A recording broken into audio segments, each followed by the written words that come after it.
मुर्दाबाद मुर्दाबाद मुर्दाबाद भाजपा सरकार मुर्दाबाद मुर्दाबाद मुर्दाबाद भाजपा सरकार होश में आओ होश में आओ होश में आओ भाजपा सरकार होश में आओ होश में आओ की नहीं चलेगी भाजपा तेरी तानाशाही नहीं चलेगी नहीं चलेगी असम के मुख्यमंत्री मुर्दाबाद मुर्दाबाद मुर्दाबाद असम सरकार मुर्दाबाद मुर्दाबाद मुर्दाबाद मोदी मुर्दाबाद मुर्दाबाद मुर्दाबाद भाजपा सरकार मुर्दाबाद मुर्दाबाद मुर्दाबाद राहुल गांधी जिंदाबाद।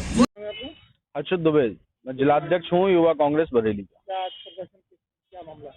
देखिए, हमारी भारत जोड़ो न्याय यात्रा हमारे राहुल गांधी जी के नेतृत्व में चल रही है। ये न्याय यात्रा मणिपुर से शुरू हुई। मणिपुर की स्थिति आप समझ रहे हैं, राहुल जी ने वहीं से यात्रा शुरू की। मणिपुर में कोई दखल नहीं दिया गया यात्रा के बीच में। जब हमारी यात्रा आसाम पहुंची तो आसाम का एक कायर मुख्यमंत्री है जिसका नाम है हेमंत बिस्वा शर्मा। तो उस कायर मुख्यमंत्री ने राहुल जी को रोकने के तमाम प्रयास किए और उस कायर मुख्यमंत्री ने राहुल जी के ऊपर हमले कराए और उस कायर मुख्यमंत्री ने राहुल जी को चोटिल करने की प्रयास किया। और उस मुख्यमंत्री ने 22 तारीख को, जिस दिन रामलला की प्राण प्रतिष्ठा थी, राहुल जी को मंदिर में जाने से रोका, क्योंकि मोदी जी की जो मीडिया का जो था वो कम हो जाएगा, क्योंकि राहुल जी दिखने लगेंगे। क्या कोई मुख्यमंत्री तय करेगा मंदिर में, मस्जिद में, गुरुद्वारे में, चर्च में कौन जाएगा? क्या कोई एक देश का प्रधानमंत्री तय करेगा मंदिर में कौन जाएगा? या जिस दिन प्रधानमंत्री मंदिर में होगा, क्या उस दिन कोई दूसरा व्यक्ति मंदिर में नहीं जा सकता? इसी को देखते हुए आसाम का मुख्यमंत्री, जो कि एक राहुल गांधी से डर करके इतनी कायराना हरकतें कर रहा है, ये बड़ा निंदनीय है। और इसके साथ ही साथ आपको एक घटना याद होगी, जब माननीय प्रधानमंत्री पंजाब गए थे, फिरोजपुर में उन्हीं के पार्टी कार्यकर्ताओं ने झंडे दिखा दिए थे, किसी के नहीं, भाजपा के झंडे दिखाए। तो मोदी जी ने ये हरकत करी कि हम आज बच के आ गए, मुख्यमंत्री जी को धन्यवाद बोल देना। और एक अकेला शेर जिसका नाम राहुल गांधी है, वो बस से उतर करके सीना चौड़ा करके उन भाजपा के गुंडों में घुस गया जाकर के, वो नहीं डरा। और ये पूरी की अब पुलिस वहां मूक दर्शक बन के खड़ी रही। इसी के विरोध में, राहुल जी की सुरक्षा के चूक के विरोध में, राहुल जी हमारी पूंजी है। यदि राहुल जी के लिए कुछ भी अगर हो गया तो आसाम के मुख्यमंत्री सहित देश के प्रधानमंत्री, आप ये ध्यान रख लीजिए, इस देश का युवा शांत नहीं बैठेगा। अब प्रदर्शन और जोरदार प्रदर्शन करेगा पूरे देश के अंदर।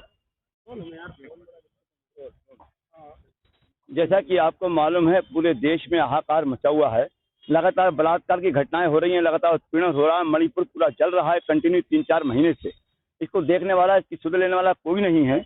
ऐसे में हमारे युवा हृदय सम्राट भारतीय कांग्रेस कमेटी के पूर्व अध्यक्ष और सांसद राहुल गांधी जी ने ये बीड़ा उठाया कि उनके घरों तक पहुंचे, उनके घरों की बातें करें, उनके हालात की जानकारी लें, उनकी कहीं ना कहीं मदद करें। तो ऐसे में उन्होंने जो यात्रा का जो कार्यक्रम, न्याय यात्रा का कार्यक्रम बनाया है, उसे भारतीय जनता पार्टी उसकी शक्ति, उसकी ताकत को देख के बौखला रही है और लगातार कहीं ना कहीं अपने शासन का, प्रशासन का, सरकारी मशीनरी का दुरुपयोग करके उनकी यात्रा को रोकने का कुंठित प्रयास किया जा रहा है। लगातार मुख्यमंत्री इस पर मैदान में आ जाते हैं, कहीं कहीं केंद्रीय मंत्री मैदान में आ जाते हैं। उन्हें कहीं ना कहीं किसी ना कहीं इनका प्रकार उस यात्रा को रोकना चाहते हैं। जो यात्रा इस भारत की जनता के लिए की जा रही है, जो यात्रा भारत की जनता को न्याय दिलाने के लिए की जा रही है, जो यात्रा भारत की जनता जो बलात्कार से पीड़ित है, जो सांप्रदायिक दंगों से पीड़ित है, उन्हें उससे निजात दिलाने के लिए, उन्हें इंसाफ दिलाने के लिए राहुल गांधी ने जो यात्रा का कार्यक्रम किया है, उस यात्रा को भारतीय जनता पार्टी, आरएसएस के लोग और उनकी सरकार के लोग किसी तरह से रोकना चाहते हैं। इसकी हम निंदा करते हैं। दूसरी बात, हर आदमी मर्यादा भगवान श्री पुरुषोत्तम राम को मानता है और उसमें उसकी आस्था है। राहुल गांधी किसी मंदिर में जाते हैं तो उन्हें जाने नहीं दिया जाएगा, और दूसरे मोदी जी के लिए इतना बड़ा इवेंट किया जाएगा कि पूरे हिंदुस्तान में उसका मतलब उसके अलावा कुछ जा नहीं सकता। जिन लोगों ने आंदोलन किया, मुरली मनोहर जोशी हो, चाहे लालकृष्ण आडवाणी हो, तमाम लोगों ने आंदोलन किया, तमाम लोगों की वजह से मंदिर का फैसला आया। उन्हें आपने दरकिनार कर कर केवल वन मैन शो साबित करके ये बताया कि कोई हिंदू नहीं है उनके अलावा हिंदुस्तान के अंदर।